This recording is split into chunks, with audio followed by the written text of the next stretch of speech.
Hey guys, what's up? So, I'm gonna get straight into it. One common denominator that I'm noticing with a lot of people is that they are allowing fear to stop them from living their dream, or just not even living their dream, or just living a life that's worth living. There's so many people out here that's being forced to just survive instead of thriving because of the way that the world is going right now. And because of the way that the world is going right now, people are moving strictly off of the energy of fear. It's fear-based energy because they worrying about the next dollar. They worrying about how they gonna pay their rent. They worrying about how they gonna put food on the table. They worried about how they gonna take care of their kids. They worried about how they gonna go on vacation. They worried about so much materialistic things, and they're forgetting where the fear even stems from. And even though the way that the world is going is kind of being forced on us right now, it's still your world, and you have a choice. Whether to exit the matrix or to live in it like you've been doing, and it's only going to keep getting worse. So you have to choose whether you want to evolve and ascend, or to keep playing their game and feeding into their agenda. And like I said, it starts with you, and it starts from your childhood. That's where most of people's fears stem from. Traumatic childhoods, suppressing emotions, not having any emotional intelligence, not being taught how to manage their emotions, and people just, they stuff everything down. They push it to the back, they sweep it under the rug, and they never really deal with themselves. And that's step number one. And I know how cliche it sounds, and I know people are saying this all the time now, but it is so true. The key and the answer to every single question that you may have is right here. It's within, okay? You gotta stop feeding into your mind and follow your heart. Now, your heart can quite literally get you in trouble. One thing that most people don't know is the heart also acts as a second brain too, but they don't want you to know that. And we should be operating from the brain of the heart and not necessarily from the brain of up here, because the brain up here could get us into a lot of trouble and turmoil. You get too lost in your mind and into your thoughts. 9 times out of 10, them thoughts is not even yours. It's stuff that you picked up from other people. It's stuff that was projected onto you through movies, TV, news, propaganda, music especially. Music is really a very powerful frequency that controls a lot of people. So you have to be very mindful about what type of music that you're ingesting.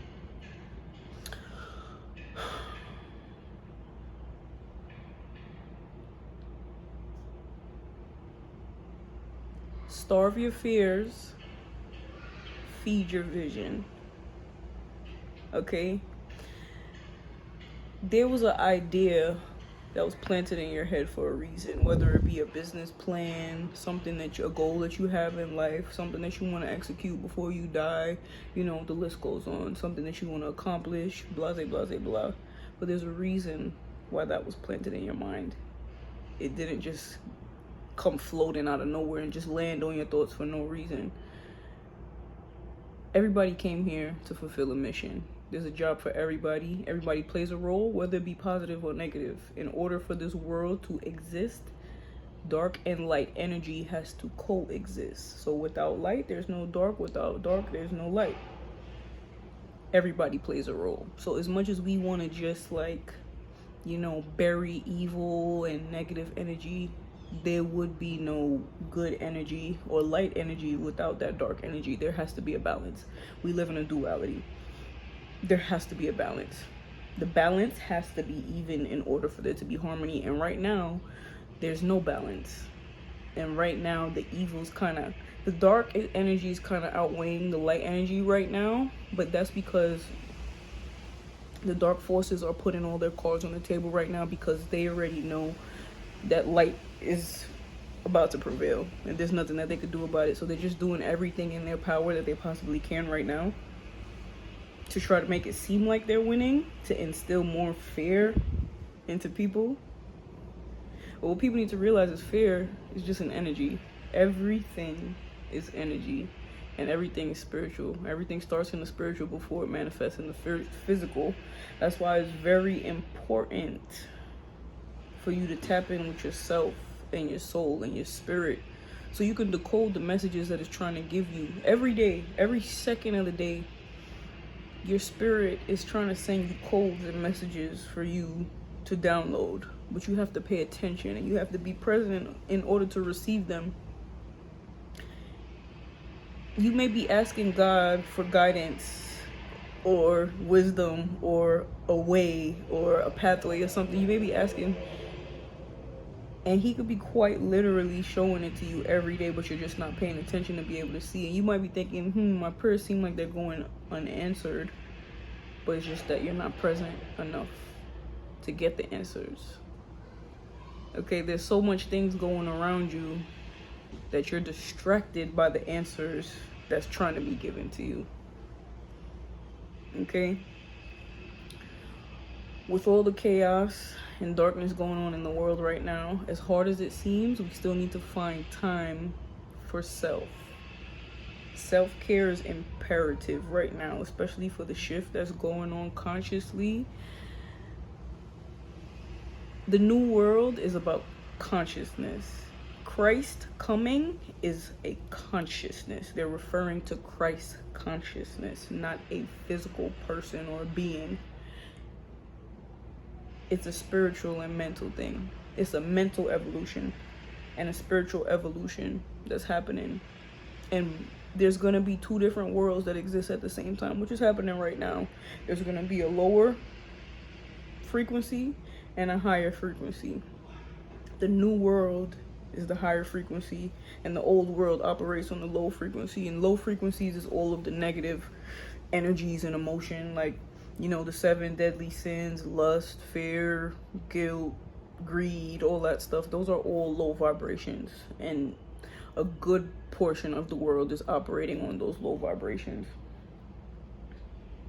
But there's also a lot of really intelligent people such as myself that are waking up to everything that's been spoon-fed to us literally since our souls came to this planet. But it's only up to you at the end, and nobody's coming to save you.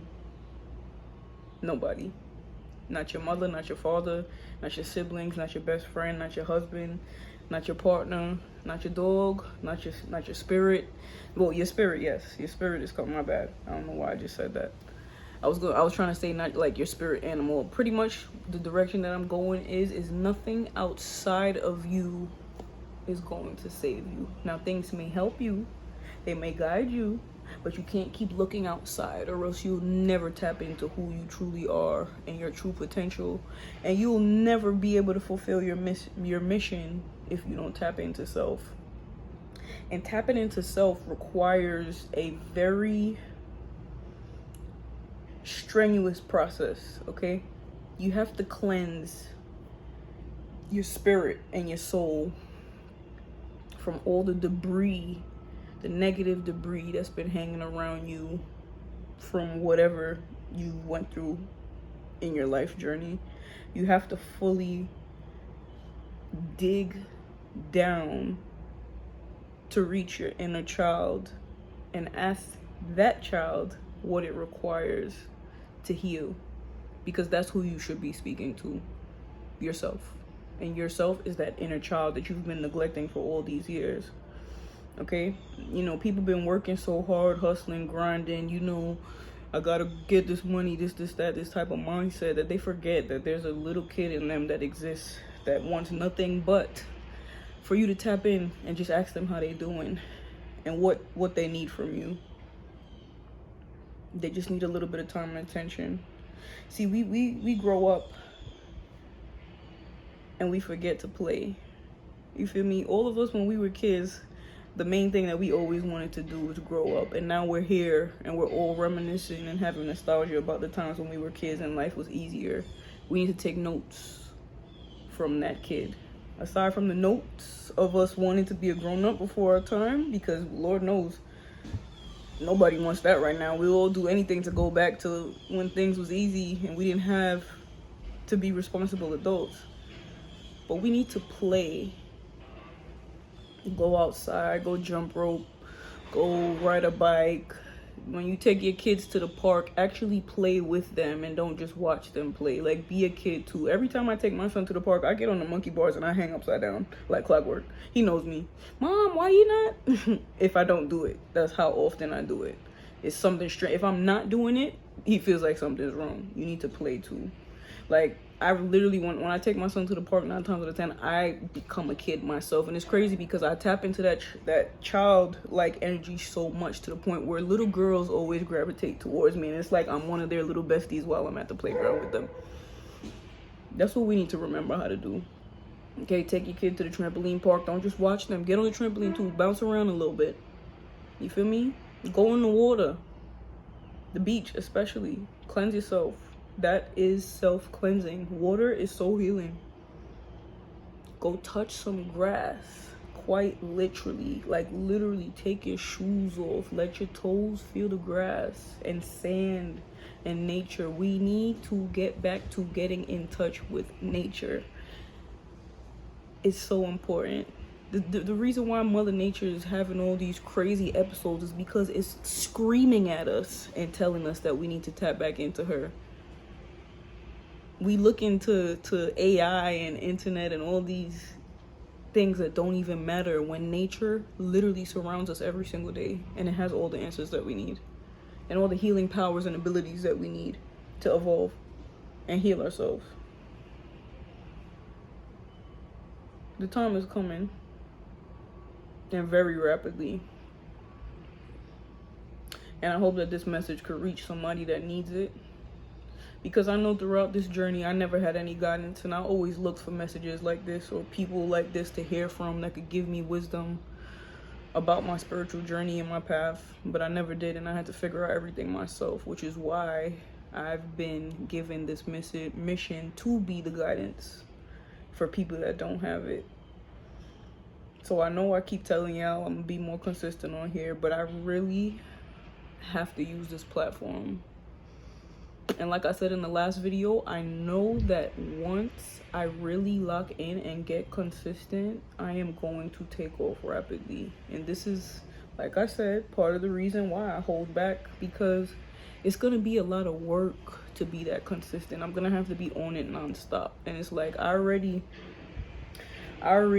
am a single mom, already a business owner, and I already do everything by myself. So it's like, this is going to be a whole nother task, and you know, to add into my routine. And it's like, I'm already trying to get back to self and taking care of myself and, you know, loving on myself, and that is a task in itself too. Like, self-care is a task. Like, yes, it's relaxing and all that to get, but it's like, you know, it costs money, it takes time, it takes energy, it takes a lot to be able to, you know, keep yourself up to par. And you know, I haven't been doing that to the best of my abilities. Yeah, I've been looking presentable and stuff like that, but I really haven't been taking care of myself for real. Like, I just got my first massage in a very long time. When was it? Yesterday, I think. Yesterday was Wednesday. Yeah, yesterday. I think it's been like over a year. Yeah, over a year, probably almost 2 years since I got my last massage, and that's crazy to me. You feel me? And I have a lady, I went to a lady that works in my building, you feel me? It's right here. They even have a whole spa a couple doors down from the building where I work at. So it's like, it's all around me. I have no excuse. I just have to make the time and stop making excuses. You know, we have to stop making excuses, especially when it comes to taking care of ourselves. We have to stop putting all these mundane tasks before self. So when it comes to getting these tasks done, we feel more revived and rejuvenated, and we have the energy to be able to execute these tasks without feeling sluggish or tired, or like we don't really want to get them completed. You know, so the key to success is really just locking in with self. Everything else will follow after you do that. I love y'all. I'm gonna try my best to be back on here as soon as possible. Have the day that you deserve.